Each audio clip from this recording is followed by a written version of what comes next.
Hello, we're back with part 2 of Unit 2, Day 12, Distributive Property. So we previously went over distributive property, but we're going to go over this again.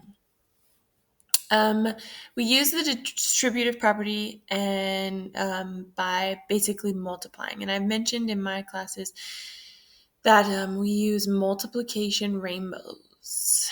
So you take this term that's on the outside of the parentheses and we multiply it into everything that's on the inside of the parentheses. Now, I had one student that likes to put a 1 in front of a variable without a number because then that's easy to remember to multiply the numbers. Because we know that x is the same as 1x, so it doesn't matter if you have that 1. So by adding that 1, it will help you. So let's get going. When we distribute the 2 to the 1x, so it would be 2 times 1x, and then we're adding also 2 times 4.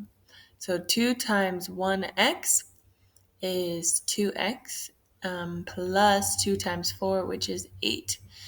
Now, because these are not like terms, one has an x and one does not, that is as simple as you can get the expression. All right, example 5. Let's go purple. So again, we're going to use our multiplication rainbows, and I'm going to add a 1 in front of my x. So if I were to rewrite this with multiplication, it would be 3 times 1x minus 3 times 5.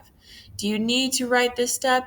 No, but it helps you keep track of your thoughts. So 3 times 1 is 3x, and then we minus 3 times 5, which is 15. No like terms, so this is as simple as it gets.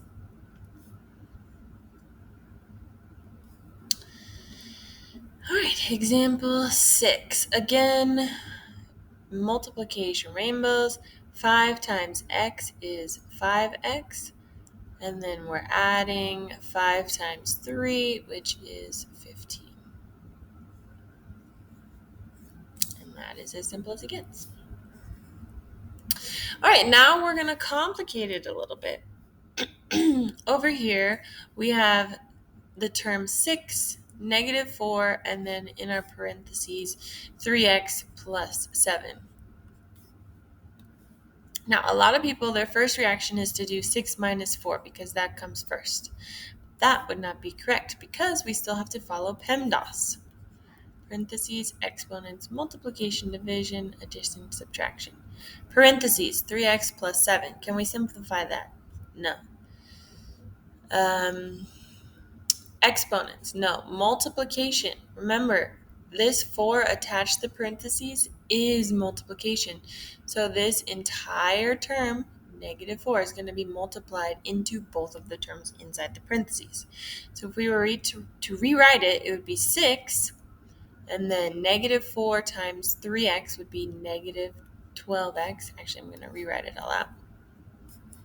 So then we have negative 4 times 3x plus negative 4 times 7. Okay, so this would be all rewritten with my multiplication rainbows. And then we do the multiplication. So this is multiplication and this is multiplication. So I would have 6, negative 4 times 3x is negative 12x. Negative 4 times 7 is negative 28. This positive and a negative makes one negative, so I can get rid of the positive. And now I combine like terms. 6 and negative 28 are like terms. 12x does not have a like term. So 6 minus 28 is negative 22. And then we have minus 12x. This is one way of writing it. However, we will get later and you'll see that you need to write it in standard form, which is in order of kind of variables and terms.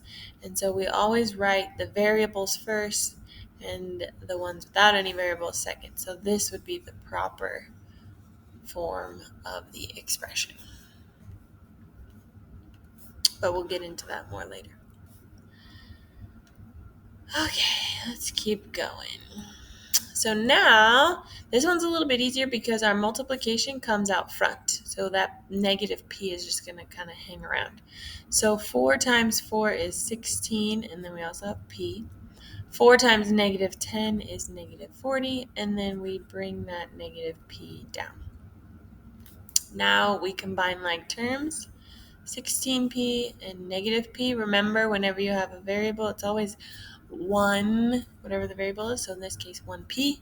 So this is 16p minus 1p, which is 15p minus 40. And again, you'll notice I put the variable, the term with the variable in front, because that is what we call standard form. So that was day 12, part 2, distributive property.